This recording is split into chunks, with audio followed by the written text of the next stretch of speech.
नमस्कार, mid cap मसाला में आपका स्वागत है। आपके साथ मैं हूं वरुण दुबे। शो में हम तमाम मिड कैप स्टॉक्स की चर्चा करने वाले हैं। आपको बताएंगे कि कहां पे सबसे ज्यादा दबाव देखने मिल रहा है और कहां पे है मौके कमाई के। साथ ही साथ आपको ये भी बताएंगे कि मार्केट में कैसे ट्रेड कर रहे हैं और मार्केट में किस तरह का हाल देखने मिल रहा है। लेकिन सबसे पहले मार्केट का ही चेक ले लेते हैं कि क्या हो रहा है। तो आप निफ्टी को देखिएगा, 8 महीने के निचले स्तर पे है। यहाँ पे 22,250 का स्तर जो है वो भी निफ्टी तोड़ चुका है। जोरदार बिकवाली देखने मिल रही है। निफ्टी में तो बिकवाली है, लेकिन साथ ही साथ आप देखें बैंक निफ्टी, यहाँ पे भी अच्छी खासी गिरावट है। और मिड कैप स्मॉल कैप सबसे ज़्यादा अगर पिटाई कहीं हो रही है तो वो है मिड कैप और स्मॉल कैप इंडेक्स में। 2.5 से 3% के आसपास की गिरावट जो है वो यहाँ पे मिड कैप और स्मॉल कैप इंडेक्स में देखने मिल रही है। आप देखिए 3% के आसपास मिड कैप इंडेक्स गिरा है, स्मॉल कैप इंडेक्स में भी 3% के आसपास की गिरावट है। और आज देखिए, आज करीब करीब 6.5-7 लाख करोड़ रुपए के आसपास का बीएसई में जितनी भी लिस्टेड कंपनियां हैं उनका मार्केट कैप गिर चुका है। इस तरह की गिरावट आज के मार्केट में देखने मिली है। स्मॉल कैप पहले से ही बेयर मार्केट में था। मिड कैप इंडेक्स को देखेंगे तो ये भी अब बेयर मार्केट में आ चुका है। बेयर मार्केट में आने का मतलब ये है कि ऊपरी स्तर से अगर 20% से ज़्यादा की गिरावट हो जाए तो उसे बेयर मार्केट कहते हैं। और दोनों ही इंडेक्स में अगर आप देखेंगे तो 20% से ज़्यादा की गिरावट हो चुकी है। इनफैक्ट स्मॉल कैप इंडेक्स को तो अगर आप देखेंगे तो 24-25% के आसपास की गिरावट जो है वो स्मॉल कैप इंडेक्स अपने उच्चतम स्तर से देख चुका है। और आज की गिरावट का सबसे बड़ा कारण तो ग्लोबल है, क्योंकि ट्रंप ने जो कहा है कि टैरिफ लगाएंगे तो उसका इंपैक्ट ग्लोबली हर एक मार्केट पे देखने मिल रहा है। और उसका रिफ्लेक्शन है कि हमारे मार्केट्स में भी आज धुलाई हो रही है और खासकर मिड कैप और स्मॉल कैप इंडेक्स जो है उसकी सबसे ज़्यादा धुलाई हो रही है। लेकिन हाँ, स्टॉक स्पेसिफिक अगर देखें तो मिड कैप में कहाँ एक्शन सबसे ज़्यादा देखने मिल रहा है तो उसमें आप देखिएगा ग्रैनुअल्स, यूएसएफडीए का झटका लगा। इनके जो गागिलापुर प्लांट है उसको वार्निंग लेटर मिला। हालांकि पहले से ही इसको ऑब्जर्वेशंस मिल चुके थे, 6 ऑब्जर्वेशंस, लेकिन इस खबर के बाद स्टॉक में करीब 7% के आसपास की गिरावट जो है वो देखी जा रही है। एंजल वन साइबर अटैक की खबरें हैं और इस खबर से करीब 4% के आसपास जो है ये स्टॉक टूटा है। कुछ डेटा है उस पर साइबर अटैक की शिकायतें जो है वो मिली है, तो उसका इम्पैक्ट जो है वो स्टॉक में देखने मिल रहा है। माफ़ कीजिएगा। लेकिन साथ ही साथ जिंदल स्टील को देखेगा, मंदी वाले बाजार में भी गिरावट जो है वो इतनी ज़्यादा नहीं है, या फिर अच्छा एक्शन इसमें देखने मिल रहा है क्योंकि इटली की जो स्टील कंपनी है उसको खरीदने के लिए ये कंपनी जो है वो बोली लगाने वाली है, वो बोली अपनी बढ़ाने वाली है। ये खबर आई और उस खबर के बाद आज JSPL जो है उसमें थोड़ी बहुत तेज़ी है। और ऐसे एक स्टॉक कोल इंडिया भी है, इसमें भी जो खबर आई उसके बाद स्टॉक में भी अच्छी खासी तेज़ी देखने मिली। तो चलिए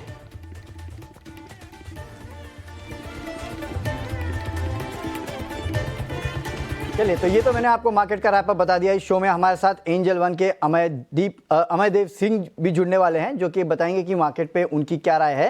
देखिए, उसके पहले एक बार ये जो मार्केट में गिरावट देखने मिल रही है ना, इसके बारे में समझ लेते हैं। और बाजार में जो गिरावट है वो लगातार गहराती जा रही है। दरअसल अगर आप देखेंगे तो आखिर बाजार में कहाँ तक गिरावट आने वाली है और इसके कितने मायने हैं, किस तरह की गिरावट हुई है, तो इस सब पे बताने के लिए हमारे साथ हमारी सहयोगी आशीषा जुड़ चुकी है। आशीषा, बताइए किस तरह की गिरावट अब तक बाजार में देखने मिली है, कितनी डरावनी है ये गिरावट? बिल्कुल, पिछले कुछ महीनों में भारी गिरावट भारतीय बाजारों में दिखी है। निफ्टी आज 22,300 के नीचे फिसलता हुआ नजर आया। पिछली बार 4 जून 2024 को ये लेवल्स दिखे थे, जिसका मतलब ये होता है कि 8 महीने के निचले स्तर पर भारतीय बाजार कारोबार करते हुए। याद रखिए 4 जून 2023 को इलेक्शन के रिजल्ट्स आए थे, जनरल इलेक्शंस के रिजल्ट्स। उसके बाद भारी गिरावट दिखी थी और फिर रिकवरी तो दिखी थी, लेकिन अब बाजार फिर एक बार उन लेवल्स पर कारोबार करते हुए मल्टी मंथ लो लेवल्स पर भारतीय बाजार। मार्केट कैप इरोजन की बात करें तो केवल आज करीब 6.5 लाख करोड़ का मार्केट कैप इरोजन BSE यानी बॉम्बे स्टॉक एक्सचेंज पर देखने को मिला है।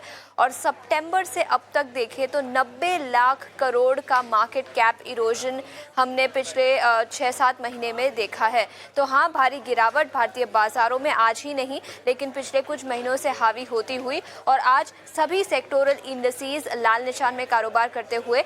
इनफैक्ट अगर ईयर टू डेट बेसिस पर देखें तो उसमें भी सभी सेक्टोरल इंडस्ट्रीज लाल निशान में ही कारोबार कर रहे हैं। 5 बड़ी वजह जानेंगे जिसके चलते भारतीय बाजारों में गिरावट दिखी है। सबसे पहला ग्लोबल फैक्टर्स, जियोपॉलिटिकल फ्रंट पर काफ़ी कुछ हुआ है। ग्लोबली ग्रोथ की चिंताएं हैं जिसके चलते ग्लोबल मार्केट से सपोर्ट नहीं मिला और इसी के चलते भारतीय बाजारों पर दबाव दिखा है। ग्लोबल बाजारों में कमजोर संकेत, लेकिन उसके अलावा टैरिफ, हर रोज सुबह नई खबर निकल कर आ रही है। टैरिफ वॉर फ्रंट पर अमेरिका ने कनाडा, मेक्सिको सभी देशों पर कई सारे टैरिफ्स लगाए हैं। मेटल्स पर की बात करें या ऑटो, फार्मा, सभी सेक्टर्स पर टैरिफ है जिसके चलते भी ग्लोबल बाजारों में अनसर्टेनिटी है और इसका इम्पैक्ट भारतीय बाजारों पर भी दिखा है। तीसरी बड़ी वजह एफआईआईज लगातार भारतीय बाजारों से बेच रहे हैं। पिछले कुछ महीने से ये ट्रेंड दिखा है। बीच में 1-2 दिन कुछ खरीदारी दिखी थी, लेकिन ऑल इन ऑल ट्रेंड अभी भी बिकवाली का ही है। भारतीय बाजारों में एक्सपेंसिव वैल्यूएशंस है जिसके चलते फॉरेन इंस्टीट्यूशनल इन्वेस्टर्स बिकवाली लगातार भारतीय बाजारों से करते हुए नजर आए। तीसरी तिमाही के नतीजे भी कुछ शानदार नहीं थे, कमजोर साइड पर ही थे और क्रॉस सेक्टर्स सभी कंपनियों के नतीजे ठीक ठाक ही नजर आए, ज़्यादा कुछ पॉजिटिव सरप्राइजेस नहीं दिखे। इसके अलावा पांचवें फैक्टर की बात करें तो याद रखें, रुपी कंटिन्यूसली डेप्रिशिएट होता हुआ नजर आया।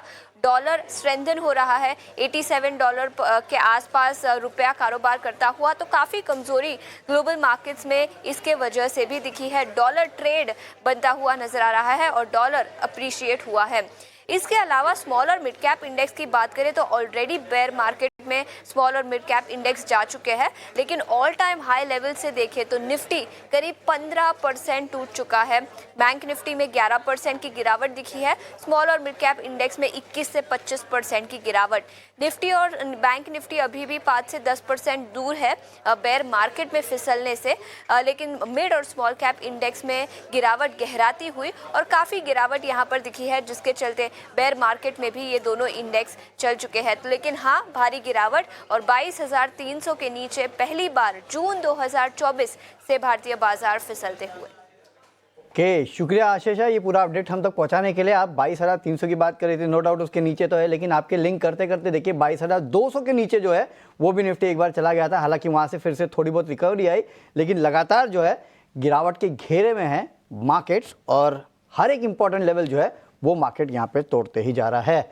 चलिए, शुक्रिया आशीषा ये पूरा अपडेट हम तक पहुंचाने के लिए। लेकिन ऐसे मार्केट में करना क्या चाहिए, कहाँ रखे नज़र, हर इंपॉर्टेंट लेवल टूटते जा रहा है। तो जैसे कि मैंने कहा था, एंजल वन से अमरदेव सिंह जो है, माफ़ कीजिएगा, अमरदेव सिंह जो है वो हमारे साथ यहाँ पे जुड़ चुके हैं। अमर सर, गुड आफ्टरनून। हालांकि गुड़ कितना खाऊँ ये पता नहीं, लेकिन हाँ, अच्छा आपने भी रेड टी शर्ट पहन ली है सर, मार्केट के मूड और माहौल को देख के रेड टी शर्ट पहनी है क्या? सबसे पहले तो ये बताइए। नहीं, मैंने सुबह से ही पहन रखा है एक्चुअल में। देखिए, मार्केट्स में ओवरऑल यू आर राइट कि जो सेलिंग प्रेशर हमें फिलहाल देखने को मिल रहा है और आज की जो सेलिंग है वो काफी स्ट्रॉन्ग सेलिंग है। और यदि देखें तो पहले क्या था कि 22,500 से 700 का इंपॉर्टेंट सपोर्ट जोन था, वो इजीली टूटा। फिर 22,200 का भी एक लेवल है, वो आज हमें देखने को मिला टूटते हुए। तो ये 22,000 का एक इम्पॉर्टेंट जोन है सपोर्ट का। और मैं काफी महीनों से, मैं जहां भी बात कर रहा हूं, मैंने यही कहा है कि जो मार्केट का स्ट्रक्चर है from a fundamental perspective and a technical perspective is not strong. इसीलिए जब भी मार्केट में एक बाउंस बैक हमें देखने को मिलती, वो वहां से सेलिंग प्रेशर आ रहा था। बिकॉज इसे पहले बताया गया कि जिन फैक्टर्स से मार्केट में सेलिंग रही, एफआईआई की सेलिंग रही हो या फिर यूएस टैरिफ कंसर्न्स रहे हों या इंडिया की जो जीडीपी ग्रोथ रेट है उसमें स्लो डाउन देखा गया हो, तो ये सब जो फैक्टर्स हैं और यूएस में रेट कट की भी संभावना जो है वो कम हो, ये सब जो फैक्टर्स हैं have really not help the markets. और दूसरी बात है, वैल्यूएशंस पर्सपेक्टिव से भी जो स्मार्ट मनी थी वो काफी बाहर निकल रही थी। तो ये करंट लेवल्स इंपॉर्टेंट है 22,000। मैं तो ये मानता हूँ कि ये जो लेवल्स हैं current, they are very important. और यदि उसके मैं नीचे एक लेवल की बात करूँ तो समवेयर अराउंड, यदि 22,000 के नीचे मार्केट ट्रेड करता है, then we could witness another 500 points correction in Nifty towards 21,400 500 levels तक की भी करेक्शन बन सकती है यदि 22,000 के नीचे हम लोग सस्टेन करते हैं, मार्केट सस्टेन करती है। लेकिन ऐसे मार्केट में भी कुछ कुछ एरियाज हैं जहां कुछ बाइंग इंटरेस्ट दिख रही है, चाहे वो आईटी में कहीं कहीं हो या फिर फार्मा में कहीं बाइंग आ रही हो। बैंकिंग में भी आप देख सकते हैं, जैसे for example Kotak Mahindra bank हुआ, या फिर HDFC bank is still holding up, और माइक्रो फाइनेंस बैंक्स और NBFC में भी कहीं ना कहीं एक पॉजिटिव मोमेंटम काफी करेक्शन के बाद इन सब कुछ में वो हमें देखने को मिल रहा है। बट यस, एक और अच्छी बात मैं ये जरूर कहूंगा कि मार्केट में इतनी करेक्शन के बाद भी इंडिया विक्स जो है वो नहीं बढ़ रहा है। That is between 13-14, which is definitely a very remarkable thing. Otherwise जब ऐसी करेक्शन होती है तो हम लोग इंडिया विक्स को अचानक से 17, 18, 20 तक पहुंचते हुए देखते हैं, वो नहीं अभी तक मिला है। तो इसका मतलब है कि जो लोगों में एक पैनिक या फिर बहुत ज्यादा डर वाली स्थिति नहीं है, और लोग ये एक्सपेक्ट कर रहे हैं कि there can be a pull back और अ रिवर्सल फ्रॉम देयर। के चलिए सर, उम्मीद करते हैं कि वो पुल बैक रिवर्सल जो है वो देखने मिले। आज नहीं मिले तो मंडे मिले, लेकिन कभी ना कभी तो देखने मिले, क्योंकि पिछले 5 महीने से हम इसी पुल बैक की उम्मीद कर रहे हो। लगातार निफ्टी जो है वो नेगेटिव रिटर्न देते जा रहा है। हाँ, ये अगला सवाल एक्चुअली मेरा आपसे यही होने वाला था कि इंडिया विक्स का क्या है, लेकिन अच्छा आपने बता दिया कि वहाँ पे उस तरह का मोमेंटम नहीं देखने मिल रहा है जो कि आपको ये बताए कि मार्केट में पैनिक है या फिर मंदी की पोजीशन ज़्यादा बन रही है और कहीं ना कहीं दिक्कतें हैं। तो इंडिया विक्स इंपॉर्टेंट इंडिकेटर है, यहाँ पे भी सबको नज़र रखनी चाहिए। लेकिन चलिए, काफ़ी सारे स्टॉक्स की भी बात की है यहाँ पे सर ने, तो एक बार उनसे इसके बारे में पूछ लेते हैं। तो वक्त हो चुका है 3 घंटे का ट्रेड जानने का।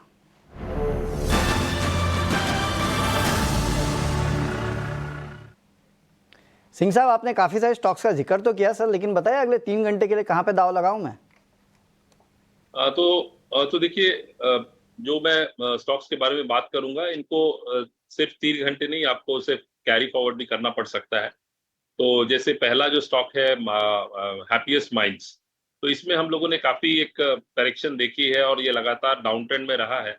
पर इधर लास्ट कुछ दिनों में इसने एक बॉटम फॉर्मेशन बहुत अच्छा किया है। आज भी एक रैली हुई है। अभी इसने गेन्स तो अपने दिए हैं, बट करंट लेवल्स पे इसमें एक बाइंग अपॉर्चुनिटी अच्छी बन सकती है, और एट करंट लेवल्स पे बाइंग की जा सकती है। इसमें मैं इसे शॉर्ट टर्म पर्सपेक्टिव से कहूंगा कि 765, 767 का अपसाइड टारगेट रखा जा सकता है, और जो रीसेंट लो है 663, उसके नीचे का स्टॉप लॉस एक रखा जा सकता है। ये फ्रॉम द IT स्पेस। और दूसरा स्टॉक जो मुझे अच्छा लग रहा है वो सैनोफी इंडिया है।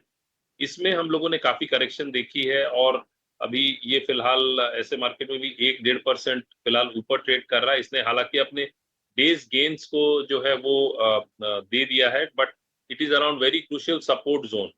तो इस स्टॉक पे भी शॉर्ट टर्म पर्सपेक्टिव से देखी जा सकती है बाइंग एट करंट लेवल्स, और टुवर्ड्स जो करंट लेवल्स है उस पर बाइंग की जा सकती है। स्टॉप लॉस इसमें जो है वो 4900 के नीचे का रहेगा, और अपसाइड टारगेट 5367 का रख सकते हैं। और यदि मैं इस पे यदि इसके फंडामेंटल पर्सपेक्टिव से भी बात करूं, तो कहीं ना कहीं यहाँ इसमें एक पॉजिटिव मोमेंटम फिलहाल दिख रहा है। क्वार्टरली अर्निंग्स की भी बात करूं तो दैट ऑल्सो दिसंबर का भी क्वार्टर अच्छा रहा है in terms of profitability, in terms of sales. तो ये दूसरा स्टॉक है जिस पे नजर रखी जा सकती है। जैसे गिरते मार्केट में भी 2 स्टॉक्स है जहां पे खरीदारी की सलाह दी जा रही है। एक तो है हैप्पीएस्ट माइंड, यहाँ पे आप खरीदारी करके चलेगा 767 के लक्ष्य के लिए, और 663 का स्टॉप लॉस रखना है। और है सनोफी इंडिया, 5367 के लेवल के लिए आपको यहाँ पे खरीदारी करना है, और यहाँ पे स्टॉप लॉस रखना है 4893 का। याद रखिएगा, मार्केट थोड़ा खराब है तो स्टॉप लॉस अपने ज़रूर रखिएगा, ये आपको ज़रूर याद। शो में आगे बढ़ते हैं और अब चलते हैं ऑप्शंस के चैंपियन की तरफ।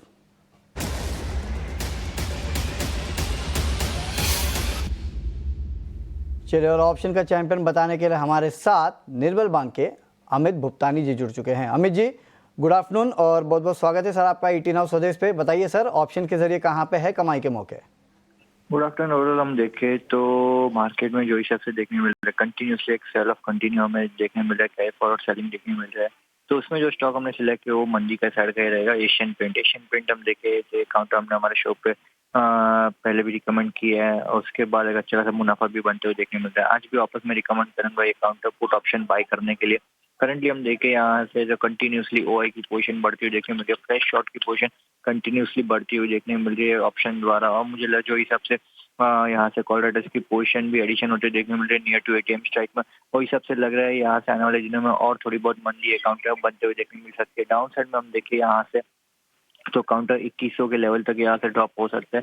सो पुट ऑप्शन बाय करने की सलाह रहेगी। 2200 का पुट ऑप्शन बाय करना है, 45 के ऊपर। अप साइड में 65 का टारगेट रहेगा, डाउन साइड में 30 का स्टॉप लॉस रहेगा। कि अमित जी बहुत बहुत शुक्रिया हमारे साथ जुड़ने के लिए और ये बेहतरीन ऑप्शन स्ट्रैटेजी हम तक पहुंचाने के। तो एशियन पेंट्स 2200 का पुट ऑप्शन जो है वो खरीदारी की सलाह है। 45 रुपीज़ के आसपास ट्रेड कर रहा है। 65 रुपये के लक्ष्य के लिए आप खरीदारी कीजिएगा। 30 रुपये का एक स्टॉप लॉस भी रखना है। कल मुझे याद है 2200 के आसपास स्टॉक जो है वो सपोर्ट ले रहा था, आज देखिए उसके भी नीचे आ चुका है। तो यहाँ पे अच्छे कमाई के मौके बनते हैं। पुट ऑप्शन खरीदेगा 2100 तक भी ये जा सकता है, ये कहना है अमित जी का। लेकिन हाँ, ऑप्शंस का ट्रेड है तो डिस्क्लेमर सुन लीजिएगा, स्टॉप लॉस आपको ज़रूर रखना है। और सेबी की स्टडी कहती है कि एफएनओ ट्रेडिंग में 10 में से 9 लोग जो है वो नुकसान करते हैं, तो आप सोच समझ के यहाँ पे कीजिएगा ट्रेडिंग। चलिए, तो ये तो था ऑप्शन का कॉल, लेकिन इस शो को फिलहाल रैप अप करने का समय आ चुका है, क्योंकि समय हो चुका है हमारे शो खत्म करने का। अमरदेव सिंह से भी हम विदा लेते हैं। सिंह साहब, कोई डिस्क्लेमर देंगे? जी सर, कोई डिस्क्लोजर देंगे आप? नहीं, जिन स्टॉक्स के बारे में मैंने बात की उनमें मेरे तो कोई पोजीशंस नहीं है, हमारे क्लाइंट्स के जरूर पोजीशन हो सकते हैं।